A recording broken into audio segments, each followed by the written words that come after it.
And thanks for joining us for WHAS 11 at noon. I'm Conroy DeLuche in for Brooke Hash. Our top story this afternoon: with the longest government shutdown in history now over, some federal services of the federal government are back up and running.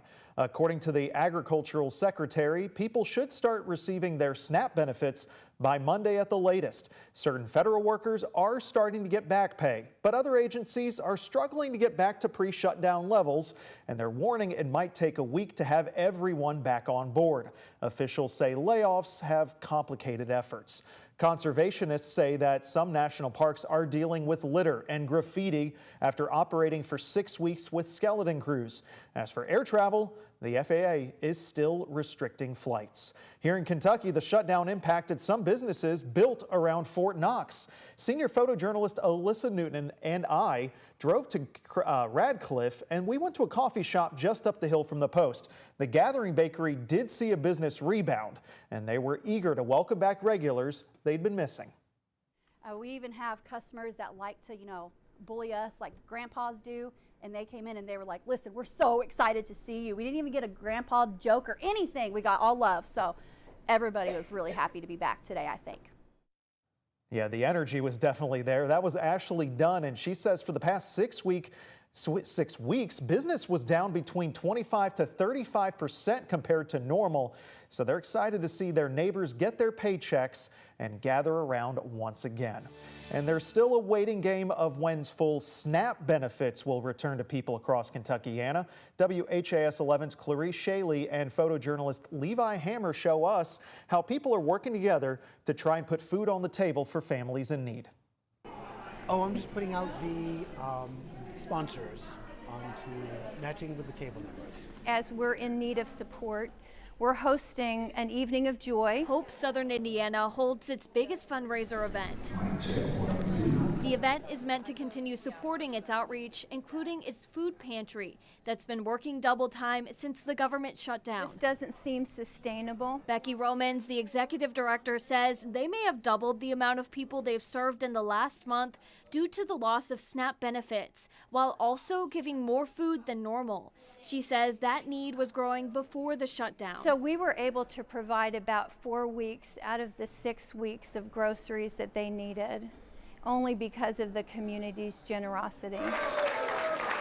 After President Trump signed a deal to reopen the government after the longest shutdown in history, a question remains. I thought when, and I think a lot of people thought when the money would actually land on the SNAP cards. That's what we're worried about. Our sister station in Indianapolis reports some SNAP recipients received partial benefits earlier this week from the state. Indiana officials are working to give out the remaining amount as soon as possible. Roman says their supply can keep up with the demand for another few weeks. In Louisville, food is a huge thing, obviously, but yeah, period products, diapers. In the corner of 1020 Brewery in Butchertown, a food drive organized by a group called Joan Effect continues, even after the government has reopened. These food pantries need food, whether SNAP's in business or not, so that doesn't stop our initiative here. Katie Piazza, the founder and CEO, says they will continue to collect food up until the Thanksgiving holiday, all while benefits start to roll out in Kentucky. Clarice Shaley, WHAS 11 on your side. If you or someone you know is in need of food, or if you just want to donate, text Food Pantry to the number on your screen. That's 502-582-7290, and we'll send you our full guide how you can help right to your phone. But we're coming out of the shutdown.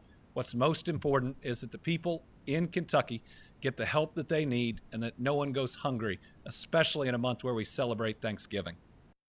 Governor Andy Beshear said the state is ready to process those SNAP benefits as quickly as possible once Kentucky receives clearance from the federal government. Earlier today, the governor joined the Kentucky Pediatric Cancer Research Trust Fund to announce that $2 million will be going toward funding Kentucky families that are impacted by childhood cancer. The money will provide financial and emotional support along with other critical services for the families. The money adds on to the previous $1.9 million that Bashir announced back in May and comes from the $14 million for pediatric cancer research and support that was secured in the most recent state budget. All right, let's keep an eye on that forecast. It was a cold and snowy start to the week, but Austin, it looks like it's starting to trend up.